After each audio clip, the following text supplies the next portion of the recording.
이 아침에 평안을 빕니다. 하나님께서 말씀을 통해 큰 은혜 주시기를 바랍니다. 주신 말씀은 욥기 31장 24절에서 40절 말씀입니다. 만일 내가 내 소망을 금에다 두고 순금에게 너는 내 의뢰하는 바라 하였다면, 만일 재물의 풍부함과 손으로 얻은 것이 많음으로 기뻐하였다면, 만일 해가 빛남과 달이 밝게 뜬 것을 보고 내 마음이 슬며시 유혹되어 내 손에 입맞추었다면, 그것도 재판에 회부할 죄악이니 내가 그리하였으면 위에 계신 하나님을 속이는 것이리라. 내가 언제 나를 미워하는 자의 멸망을 기뻐하고 그가 재난을 당함으로 즐거워하였던가. 실상은 나는 그가 죽기를 구하는 말로 그의 생명을 저주하여 내 입이 범죄하게 하지 아니하였노라. 내 장막 사람들은 주인의 고기에 배부르지 않은 자가 어디 있느뇨 하지 아니하였는가. 실상은 나그네가 거리에서 자지 아니하도록 나는 행인에게 내 문을 열어주었노라.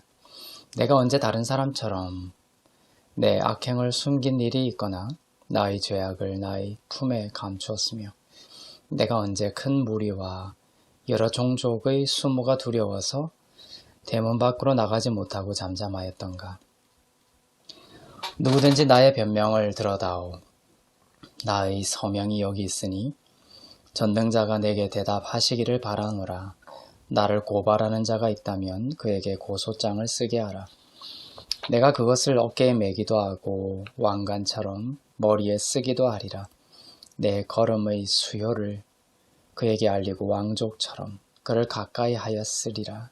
만일 내 밭이 나를 향하여 부르짖고 밭이랑이 함께 울었다면, 만일 내가 값을 내지 않고 그 소출을 먹고 그 소유주가 생명을 잃게 하였다면, 밀 대신에 가시나무가 나고 보리 대신에 독보리가 나는 것이 마땅하니라 하고 욥의 말이 그치니라. 아멘. 욥은 자신의 의로움을 주장해 나가고 있습니다. 이렇게 의로운 내가 재앙과 고난을 당하고 있는 것은 분명히 하나님의 다른 뜻이 있기 때문이지 자신의 죄 때문은 아니다. 나는 의로운 자다. 이것을 주장하고자 하는 것입니다. 욥은 24절에서 자신은 절대로 금과 같은 재물에 소망을 둔 적이 없다. 이렇게 말하고 있죠. 또 25절에서는 재물의 많음으로 기뻐한 적이 없다. 이렇게 말하고 있습니다. 또 26절부터 28절에는 해가 빛남과 또 달이 밝게 뜬 것을 보고 슬며시 유혹이 되었다면 그것도 재판에 회부할 그러한 죄악이다. 이렇게 자기가 이야기를 하면서 자신은 그렇게 한 적도 없다. 이렇게 말하고 있습니다. 29절에서는 내가 언제 나를 미워하는 자의 멸망을 기뻐하고 그가 재난을 당함으로 즐거워하였던가 라고 주장하고 있죠. 이렇게 욥은 자신 스스로의 높고 높은 의로움을 내어놓고 있습니다. 욥은 내가 언제 나를 미워하는 자의 멸망을 기뻐하였냐 이렇게 말하고 있지만, 욥기 27장 14절 15절 같은 경우를 볼까요? 욥기 27장 14절 15절입니다. 그의 자손은 번성하여도 칼을 위하며 그의 후손은 음식물로 배부르지 못할 것이며 그 남은 자들은 죽음의 병이 돌 때에 묻히리니 그들의 과부들이 울지 못할 것이며. 이렇게 욥은 자기를 미워하는 자들의 후손들까지 죽음에 삼켜지기를 바랬던 그런 사람이었습니다. 그럼에도 자신은 그런 적이 없다. 의롭다. 이렇게 말을 하고 있죠. 욥은 자신의 그 처음 자리에 대한 바른 인식이 없습니다. 의인은 없나니 하나도 없다라는 그것이 바로 사람의 처음 자리이고, 욥 자신의 또한 처음 자리인데도 불구하고 욥은 자신을 변호하기 위해서 자신의 그 처음 자리에서 출발하지 않고 스스로의 그 의로움에서 출발하고 있는 오류를 범하고 있습니다. 그러나 사람의 의는 먼지와 같고 하나님은 사람의 의를 하나도 가치 있게 여기지 않으십니다. 사람에게 필요한 것은 사람의 그 처음 자리는 불의한 자이며 그러한 자가 그리스도를 믿어 하나님의 의를 입는 것을 통해 의로운 자가 되어야 한다라는 것입니다. 32장에 가면 그동안 잠잠하게 있던 엘리후가 등장하는데 엘리후가 등장해서 하나님의 마음을 대변하며 나서기 시작합니다. 엘리후는 욥의 그 의도를 거울처럼 비추어 주죠.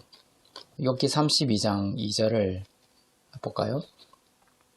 람 종족 부스 사람 바라겔의 아들 엘리후가 화를 내니 그가 욥에게 화를 내면 욥이 하나님보다 자기가 의롭다 하며 하나님보다 욥 자신이 더 의롭다라고 생각하고 주장하는 것, 그것이 바로 욥이 하는 모든 주장의 어떤 근본적인 색깔이다라는 것입니다.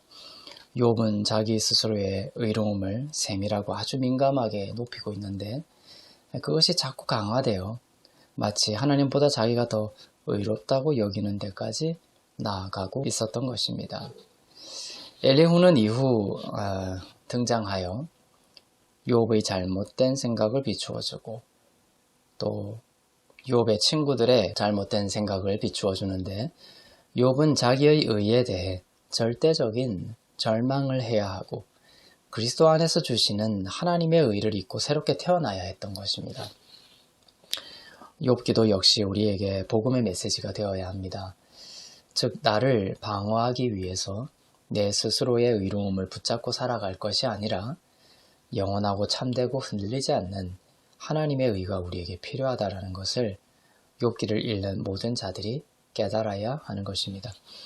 욥은 자기의 의를 붙잡고자 하여 끝없이 고발의 위협 속에서 괴로워하고 불안해하고 눈물 지었지만 복음은 그리스도 안에 있는 자를 모든 고발에서 해방시켜 줍니다.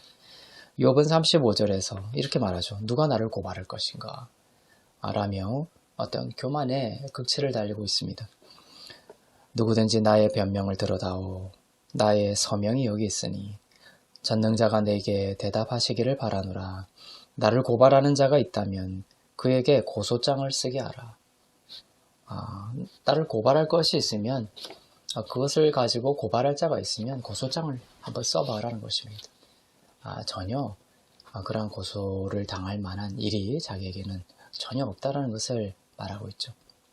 자기 방어입니다. 그러나 욥의 내면에서 욥은 끝없는 어떤 고발에 시달리고 있습니다. 그러나 욥과 달리 나의 의는 먼지와도 같다는 것을 알고 그리스도께 도피하는 그러한 성도들은 그리스도 안에서 주시는 그러한 하나님의 의를 의지하여 모든 고발에서 자유하게 되고 정죄로부터 벗어나게 되는 것입니다. 로마서 8장 33절입니다. 누가 능히 하나님께서 택하신 자들을 고발하리요. 의롭다 하신 이는 하나님이시니. 그리스도 안에 있는 자들을 누구도 정죄할 수 없다고 하나님이 선언하셨는데 정작 연약한 우리를 고소하고 고발하고 정죄하는 것은 우리 자신일 때가 많습니다. 너무나 쉽게 자기 연민과 또 자기 혐오에 자기 학대에 빠집니다. 위험한 길이죠.